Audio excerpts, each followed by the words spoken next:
Buenos días, mi nombre es Lester Mazarios y bueno, voy a explicar mi práctica 1, empezando por el modelo entidad-relación que tenemos en pantalla. Este se conforma de las 8 tablas que podemos ver aquí.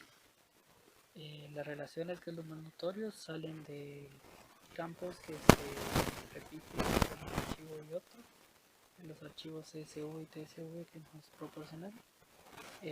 Supongamos para el caso de transacción, en transacción en el archivo teníamos un project ID que era un identificador, pero a la hora de insertar un project necesitamos un identificador integer autoincrementable, por eso lo metimos en project code, y la relación entre transaction y project queda por medio de este project code, pero haciendo referencia al project ID, que es un autoincrementable generado por la misma inserción de datos en la base de datos.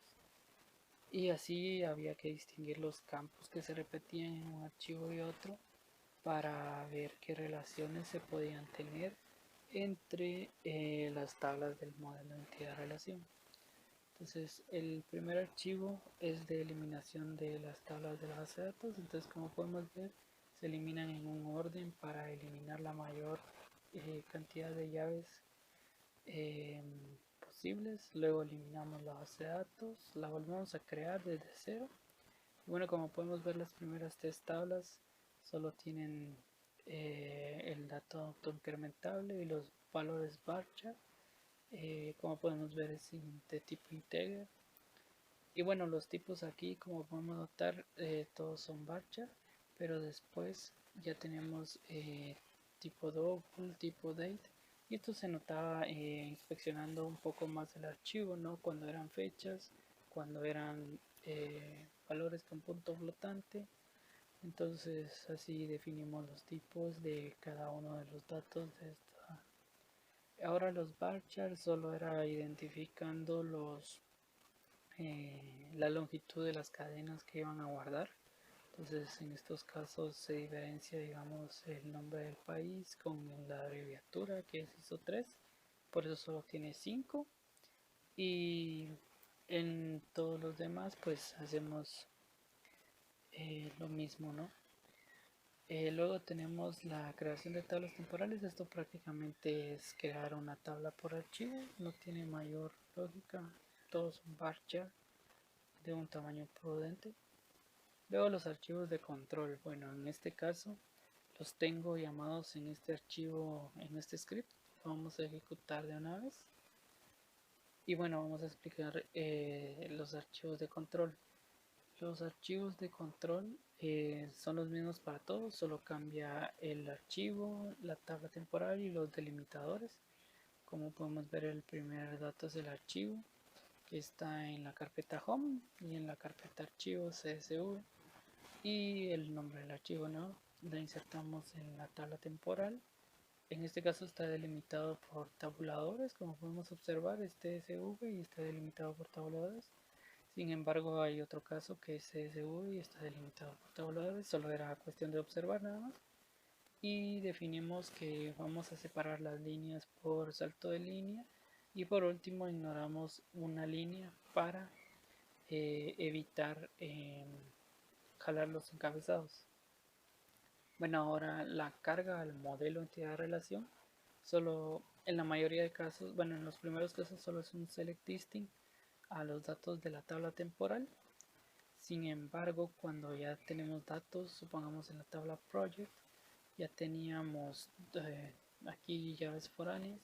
Entonces en la tabla project ya teníamos que hacer referencia no solo a la tabla temporal, como en este caso de currency, sino que también teníamos que hacer referencia a la tabla type status y country codes para jalar las llaves foráneas, digamos, de la tabla project. Y en este caso vamos a hacer las comparaciones necesarias para ingresar los datos a la tabla project, y así con las demás también.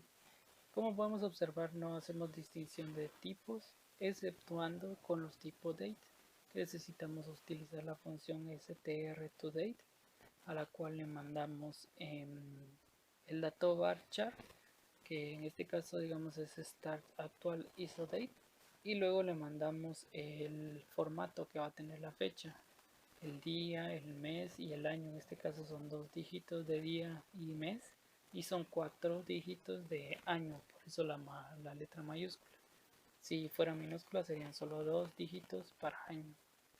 Bueno, luego tengo una pequeña consulta para saber la cantidad de datos ingresados en la tabla, y por último la eliminación de las tablas temporales en este script, claro. Luego lo último que nos quedaría serían las consultas, que en este caso vamos a explicar esta consulta que dice cuál fue el proyecto con mayor duración. Bueno, en este caso, como habían datos que tenían fecha fin nula, entonces eso nos generaba error, por eso puse el ignore. Entonces nos generaba error a la hora de convertir las fechas. Entonces en este caso hacemos con las fechas que no son nulas, y aparte con las fechas que son nulas. Pero en las fechas que son nulas, lo que voy a hacer es seleccionar la fecha actual en la que se está ejecutando la consulta. Esto nos evita el error y nos permite hacer la consulta sin ningún tipo de problema. Con la función timestamp le mandamos por día, y bueno, eso ya haría la consulta, y es la misma que la de abajo si notamos, solo que se ordena ascendentemente y descendentemente según se alcance, para luego ponerle un límite 1 para que solo muestre el mayor o el menor de todos los que retornan. Bueno, ahora con el top de países con menos proyectos asignados. En este caso, como pueden existir países que no tengan ningún proyecto asignado, se debe tomar en cuenta eso. En el caso de que los proyectos no tengan relación con la tabla Country Codes, serían datos de Country Codes, digamos países que no tienen proyectos asignados. En dado caso sería un total de 0, que sería el mínimo número de proyectos asignados, ninguno. Entonces, en el primer caso seleccionamos el country code, hacemos un count y lo agrupamos por country code, pero en este caso es de la tabla project. En el siguiente caso sería el country code, luego un 0 seteado, pero es de la tabla country code, y los agrupamos, bueno, y decimos que va a ser siempre que no exista en la tabla project, porque así diferenciamos los que no tienen relación. Ya esta subconsulta nos retorna todos los datos necesarios para hacer la consulta externa, digamos. Solo creamos los ordenamos ascendente o descendentemente, y les ponemos un limit 5, y eso nos generaría el top de los países. Bueno, luego esta consulta de cuál fue el proyecto menos costoso. Bueno, en este caso necesitamos sacar el mínimo del costo de los proyectos. En este caso tenemos que es mayor o igual a 0, por el problema de que igual venían datos nulos. Entonces por eso decimos que el costo sea, bueno, el costo sea mayor o igual a 0, para que no nos den datos negativos. Y ya con esta subconsulta ya podemos saber cuáles son los menos costosos, pero en dado caso fueran varios, por eso tenemos que hacer un limit 1 para que solo nos retorne el menos costoso de todos, o el 1 aleatorio de los menos costosos, digamos.